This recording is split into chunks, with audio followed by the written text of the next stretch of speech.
Here's a short, I just love punchy hook spending for your time with story. you. Asterisk. Me too. She looked at me and It said feels like we're words the I only couldn't ones ignore. here. Don't act like you haven't thought about this too. And just like that, everything changed. Asterisk if you want. I can give 5 more hook options with slightly different emotional flavors to see which grabs attention best. Do you want me to do that? The first time I really noticed her, the world felt just slightly sharper, somehow. It wasn't that the room had changed. The same soft hum of conversation in the cafe, the faint scent of coffee and pastries in the air. But the moment she entered, everything shifted. She moved with a quiet confidence, the kind that draws your eyes without trying, the kind that makes people unconsciously step a little closer to catch the rhythm of her presence. She wasn't loud or demanding. It was something subtler, something almost magnetic. I was sitting at a small corner table, my laptop open, but attention elsewhere when I first saw her. Her hair caught the light as she brushed it behind her ear, and a strand fell gracefully across her cheek. There was a faint, floral scent that lingered in the air after her, a smell that seemed both familiar and completely new. She smiled at the barista, a smile that was warm but held a hint of mischief, and I couldn't help but watch. Something about the curve of her lips, the way her eyes crinkled slightly at the edges, suggested stories untold, experiences, laughter, and maybe even heartbreak, all carefully folded into her calm demeanor. I felt my chest tighten in a way I hadn't expected, not in alarm, not in fear, but in the quiet way you notice a song you didn't know you were waiting to hear. She was older than me, undeniably so. You could tell in the subtle lines that traced her face when she laughed, the quiet assurance in her posture, the way she carried herself in spaces where most people would stumble over their own uncertainty. And yet, there was something effortlessly approachable about her, a warmth that made me want to lean in, to hear her voice closer, to just exist near her for a little longer. Our first interaction was brief. She reached for the same sugar container I was about to grab, and our hands brushed.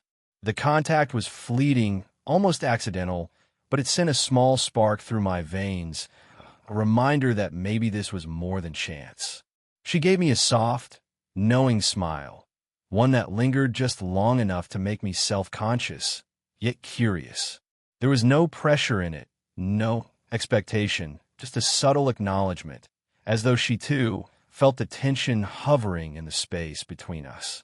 As she walked away, I found myself replaying the moment in my mind. Her presence had left a trace, like the faint warmth of sunlight on your skin after stepping inside. I couldn't stop thinking about the quiet steadiness of her gaze, the way her laughter seemed to ripple through the room without needing to be loud. I realized then that something inside me had shifted, that this wasn't just a passing glance or a casual encounter. There was a pull here, gentle, almost teasing, that promised depth, intrigue, and maybe something I wasn't ready to name. That day, I left the cafe with a sense of anticipation I hadn't felt in years, the subtle awareness that my world had just expanded slightly, and that someone had walked into it quietly and without warning. The spark had been struck, and even though I didn't know her name yet or how this would all unfold, I knew I wanted to see her again, and perhaps, eventually, understand the unspoken story behind her smile. After that first fleeting encounter, I kept finding reasons to be in the same space as she was. It wasn't intentional at first, a walk through the park, a visit to the small bookstore tucked into the corner of the neighborhood. But somehow, the universe seemed determined to place her in my path again. Each time, there was a tension that was both thrilling and terrifying, the kind that made my chest tighten without warning and left me acutely aware of every movement, every glance. Our interactions began casually. She would comment on the book I was holding, or ask my opinion about some trivial detail in the cafe. At first, I tried to keep it strictly friendly, though I couldn't help but notice the way her eyes lingered on me just a fraction too long, the soft curl of her lips when she smiled, as though she already knew something I didn't. There was a lightness to her teasing, a way of pushing me gently without breaking the surface of propriety. It was as if she enjoyed drawing me out, challenging me to respond, all while maintaining that careful, graceful control that made her feel untouchable yet inviting. One afternoon, She leaned across the table to show me a passage in a book we both admired. Her hand brushed mine in the process. Accidental, she insisted, but I couldn't shake the jolt that ran through me. There was warmth in that fleeting touch, a subtle electricity that I hadn't anticipated. I caught myself imagining how it would feel if that moment lasted just a little longer, if our hands remained resting together instead of separating. The thought made my stomach tighten, a mixture of excitement and guilt, as though simply acknowledging the attraction might somehow cross a line we hadn't named. Yet, it wasn't just physical. There was a depth to her presence, an emotional gravity that pulled me in. The way she listened, really listened, made me want to tell her more than I normally would. I found myself leaning in when she spoke, matching her tone, mirroring her expressions, not out of calculation, but because it felt instinctive. And when she laughed, a quiet, melodic sound that seemed to belong entirely to her, I felt the room shift around me. It wasn't dramatic or overbearing, just subtle moments like this that made my heart ache in ways I hadn't expected.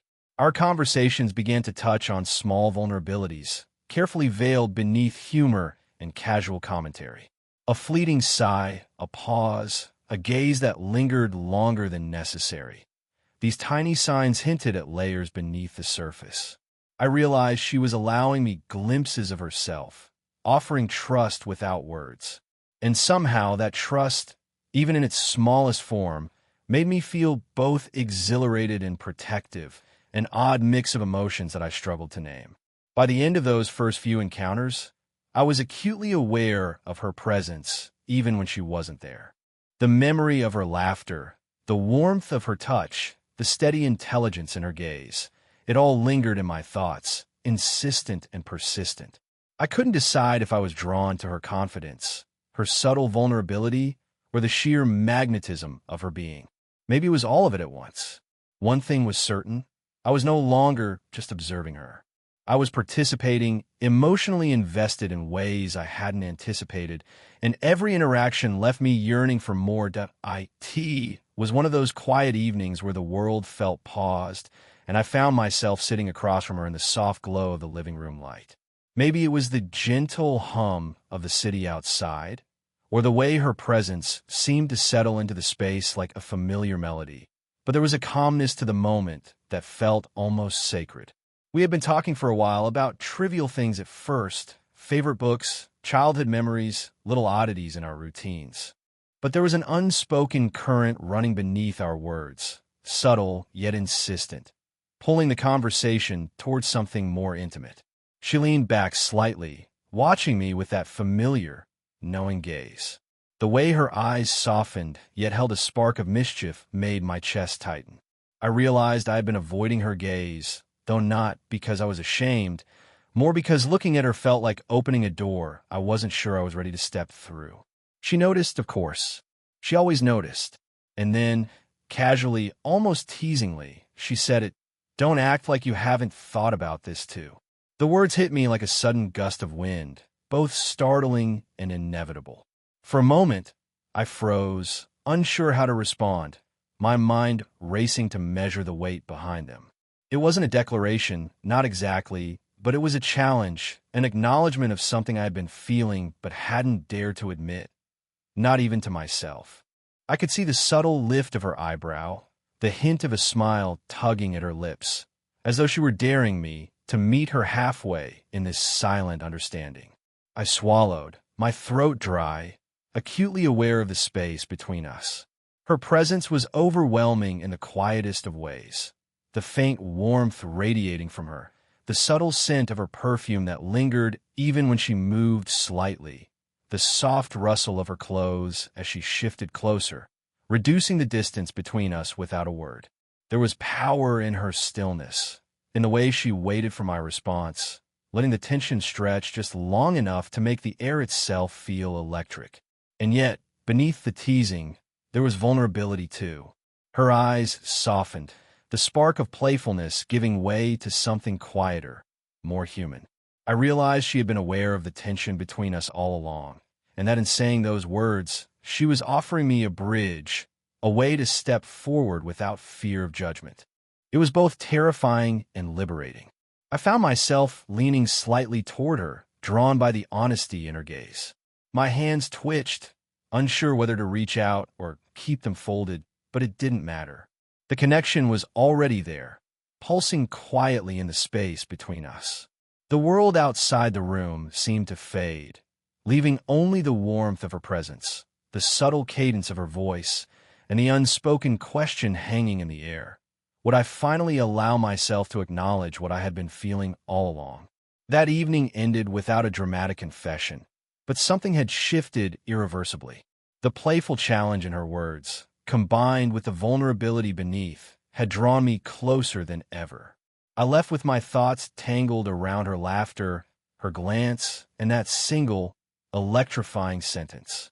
For the first time, I realized that the unspoken attraction wasn't just mine. It was mutual, and it had been waiting for the right moment to surface. After that evening, something between us felt undeniably altered. There was a quiet understanding now, a shared acknowledgement of the tension that had been simmering beneath our casual interactions. It wasn't dramatic or urgent.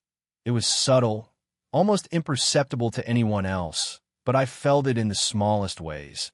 The way she leaned a little closer when she spoke, the way her gaze held mine just a fraction longer than necessary, the way her laughter seemed to linger in the spaces where silence had previously lived. We started spending time together in more private, relaxed settings. One afternoon, she invited me to her apartment under the pretense of watching a movie. It was casual enough that no one could read into it, yet intimate enough that the closeness we both felt was undeniable. The room smelled faintly of lavender and old books, warm and comforting. I noticed how the light from the window softened her features, highlighting the gentle curve of her cheek and the subtle warmth in her eyes. Sitting across from her, I felt both nervous and strangely at home, as though her presence had become a quiet anchor in my life. At one point, our hands brushed as we reached for the same blanket.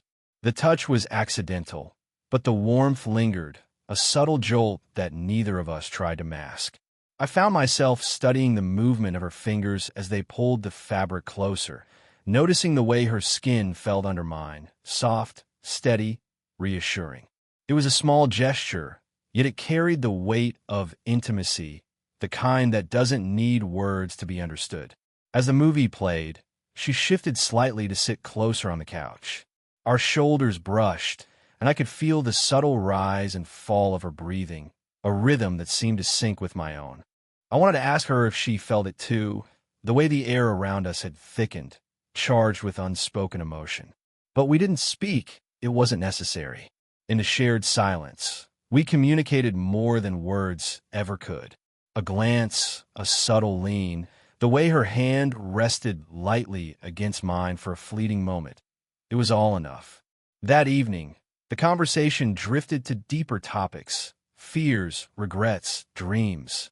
Her voice was calm, yet there was an underlying vulnerability that made me want to lean in closer, to offer comfort and understanding. I shared things I rarely voiced, things that had been tucked away in the quiet corners of my mind. And she listened, really listened, her hand brushing against mine now and then, a grounding presence that made it easier to be honest. When I finally left that night, the memory of her touch lingered like a soft warmth on my skin. The brush of her hand, the quiet closeness on the couch, the unspoken understanding between us, it all stayed with me, a gentle reminder of the connection we were nurturing. I realized then that intimacy didn't have to be loud or physical to be real. Sometimes, it lived in the quiet moments, in the subtle gestures and shared silences that carried more meaning than any words or declarations ever could. As our connection deepened, I began to notice the tension inside myself in ways I hadn't anticipated. Spending time with her had become the highlight of my days. Yet with every laugh we shared, every fleeting touch, there was an undercurrent of fear I couldn't shake. Part of me reveled in the closeness, the warmth of her hand brushing mine, the subtle pressure of her shoulder against mine during our quiet conversations. But another part of me hesitated, caught between desire and doubt. I found myself asking questions I didn't want answers to. Is this right? Do I belong here? What will people think? She sensed it, of course. She always did. There were moments when she would pause mid-sentence, her gaze softening, studying me as if reading the invisible lines of hesitation etched across my face. And then, without pressing or demanding, she would let the silence stretch between us, offering her presence as reassurance. One afternoon, we were sitting together on a park bench, the golden light of late afternoon filtering through the trees. I had been quiet, lost in my thoughts, and she simply placed her hand lightly on my shoulder. The touch was gentle, grounding, and yet it carried a weight that made my heart ache. It was as if she were saying without words, "It's okay. You don't have to figure everything out at once." And yet, the hesitation persisted. Every time I imagined a future where we were more than just two people lingering in quiet proximity, doubt crept in. I thought about the age difference, about the judgments we might face, and about my own uncertainty in navigating a connection so unlike any I had experienced before.